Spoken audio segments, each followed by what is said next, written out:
Goeiedag, ek groet jou in die kosbare naam van Jesus Christus. 'n Dankbare hart sien elke dag as 'n geskenk.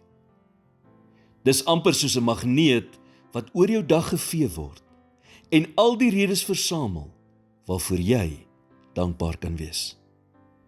'n Dankbare hart dank God vir die wonderwerk vir ore, wat jou in staat stel om die woord te kan hoor en om dit te verwerk.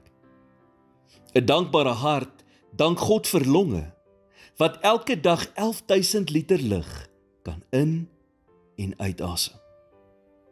'n Dankbare hart dank God vir 'n hart wat ongeveer 3 biljoen keer in jou leeftyd sal klop.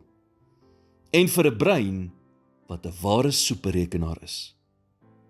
'n Dankbare hart dank God vir konfyt op jou roosterbrood en melk oor jou pap.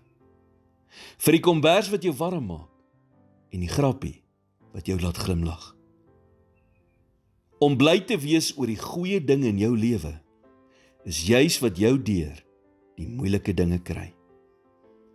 Spreuke 17 vers 22 sê, 'n vrolike hart bevorder die genesing, maar 'n verslae gees laat die gebeente uitdroog. Dankbaarheid is 'n houding wat jy elke dag kies. Nie 'n reaksie op jou omstandighede nie. Paulus sê in 1 Korintiërs 11 vers 23 en 24, want ek het van die Here ontvang, wat ek ook aan julle oorgelewer het, dat die Here Jesus in die nag waarin hy verraai is, brood geneem het en nadat hy gedank het, het hy dit gebreek en gesê, neem, eet, dit is my liggaam wat vir julle gebreek word. Doen dit tot my gedagtenis. Sien jy dat die woorde verraai en dank in dieselfde sin is?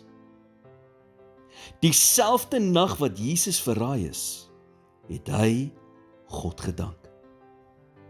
Ten spyte van dit wat daardie nag voorgelê het Jesus nog steeds iets gehad om voor dankbaar te wees. Ek en jy kan dit ook doen, wanneer ons weet dat God in beheer is van ons lewens, ons voetstappe rig en alles vir ons beswil laat uitwerk.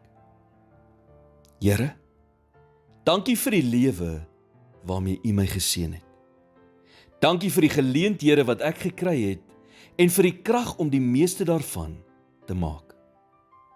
Dankie dat U my deur die moeilike tye lei en dat U my die moed gee om alles wat oor my pad kom te trotseer.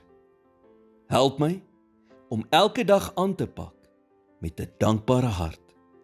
In Jesus naam bid ek dit.